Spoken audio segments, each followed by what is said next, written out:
പച്ചക്കള്ളമാണ് ഹോസ്പിറ്റലിന്റെ അധികാരികൾ പറയുന്നത്.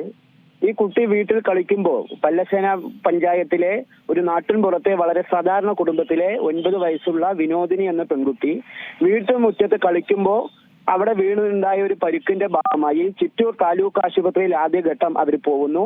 അവിടെ ചികിത്സ നൽകാൻ കഴിയില്ല എന്ന് അറിയിച്ചതിന്റെ അടിസ്ഥാനത്തിൽ അവർ പാലക്കാട് ജില്ലാ ആശുപത്രിയിലേക്ക് വരികയും അവിടെ എക്സ്റേ എടുത്തപ്പോൾ ആ കുട്ടിയുടെ വലതു കൈയിൽ 2 പൊട്ടലുണ്ട് എന്ന് എക്സ്റേയില് കാണിക്കുകയുണ്ടായി. അതിന്റെ അടിസ്ഥാനത്തിൽ പക്ഷേ ഈ വീട്ടുകാർ പറയുന്നു ആ കയ്യിൽ ഒരു മുറിവുണ്ടായിരുന്നു. ആ മുറിവിൽ ഒരു തരത്തിലുള്ള മരുന്നോ ചികിത്സയോ നൽകിയിരുന്നില്ല എന്ന് ഈ കുട്ടിയുടെ വീട്ടുകാർ പറയുന്നു. ആ കുട്ടിക്ക് അവിടുന്ന് ബാൻഡേജ് ഇട്ട് ആ കുട്ടിയെ തിരിച്ചു വിട്ടതിന് ശേഷം ആ കുട്ടി വീട്ടിൽ പോയപ്പോൾ അതികഠിനമായി വേദന ഉണ്ടാവുകയും ഇവര് പറഞ്ഞതിന്റെ അടിസ്ഥാനത്തിൽ 5ാമത്തെ ദിവസം ജില്ലാ ആശുപത്രിയിലേക്ക് ആ കുട്ടിയുമായിട്ട് രക്ഷിതാക്കൾ വന്നപ്പോൾ കുട്ടിക്ക് ഇത്തരത്തിൽ അതികഠിനമായ വേദനയുണ്ട് എന്ന് പറഞ്ഞപ്പോൾ കയ്യിലെ എല്ല് പൊട്ടിയാൽ വേദന ഉണ്ടാവുമെന്ന് വളരെ ധിക്കാരപരമായ മറുപടിയാണ് ജില്ലാ ആശുപത്രിയിലെ ഡോക്ടർമാര് ആ കുട്ടിയുടെ വീട്ടുകാർക്ക് നൽകിയത്.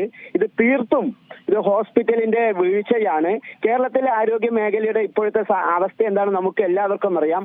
1000-ലധികം വരുന്ന പ്രാഥമിക ആരോഗ്യ കേന്ദ്രങ്ങളിൽ 400-ൽ താഴെ ഹോസ്പിറ്റലിൽ മാത്രമാണ് ഡോക്ടർമാരുള്ളത്.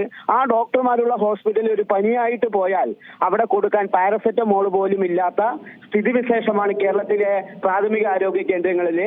അതിനുശേഷം നമ്മൾ താലൂക്ക് ആശുപത്രിയിൽ പോയാൽ കഴിഞ്ഞ ദിവസം ഇവിടെ ചിറ്റൂർ താലൂക്ക് ആശുപത്രിയിൽ പോയ രോഗികളെ പട്ടി കടിക്കുന്ന അവസ്ഥയാണ് ഉണ്ടായിരിക്കുന്നത്. അതിൽ നിന്നും രക്ഷ തേടി ജില്ലാ ആശുപത്രിയിൽ പോയാൽ അവിടെ ചികിത്സ കൊടുക്കാതെ കുട്ടികളുടെ കൈ മുറിച്ചു മാറ്റേണ്ട അവസ്ഥയാണ്. അതിൽ നിന്നും രക്ഷ തേടി മെഡിക്കൽ കോളേജിലേക്ക് കടന്നു ചെന്നാൽ മെഡിക്കൽ കോളേജിലെ കെട്ടിടം തകർന്നു വീഴുന്ന അവസ്ഥയാണ് കേരളത്തിലെ ആരോഗ്യ മേഖലയുടെ ഇപ്പോഴത്തെ അവസ്ഥ. കേരളത്തിന്റെ ആരോഗ്യമന്ത്രി ഇന്ത്യയിലെ ഏറ്റവും മികച്ച ആരോഗ്യ സംവിധാനമാണ് കേരളത്തിലെ ആരോഗ്യ സംവിധാനം എന്ന് പറയുമ്പോൾ കേരളത്തിലെ ആരോഗ്യമന്ത്രി മനസ്സിലാക്കേണ്ടത് വളരെ രാജ്യത്തിന് തന്നെ മാതൃകയായിരുന്ന കേരളത്തിലെ ആരോഗ്യ മേഖലയെ ഇന്ന് വളരെ മോശം നിലയിലേക്ക് എത്തിച്ചിരിക്കുന്നു. കേരളത്തിലെ ആരോഗ്യമന്ത്രിയല്ല, കേരളത്തിലെ തള്ളൽ മന്ത്രിയായിട്ട് കേരളത്തിന്റെ ആരോഗ്യമന്ത്രി അധപ്പതിച്ചിരിക്കുന്നു എന്ന് പറയാൻ ഈ അവസരം വിനിയോഗിക്കുക. ഏറ്റവും പുതിയ വാർത്തകളും വിശേഷങ്ങളും വിരൽ തുമ്പിലറിയാൻ സീ മലയാളം ന്യൂസ് എല്ലാ ഡിജിറ്റൽ പ്ലാറ്റ്ഫോമുകളിലും ലഭ്യം.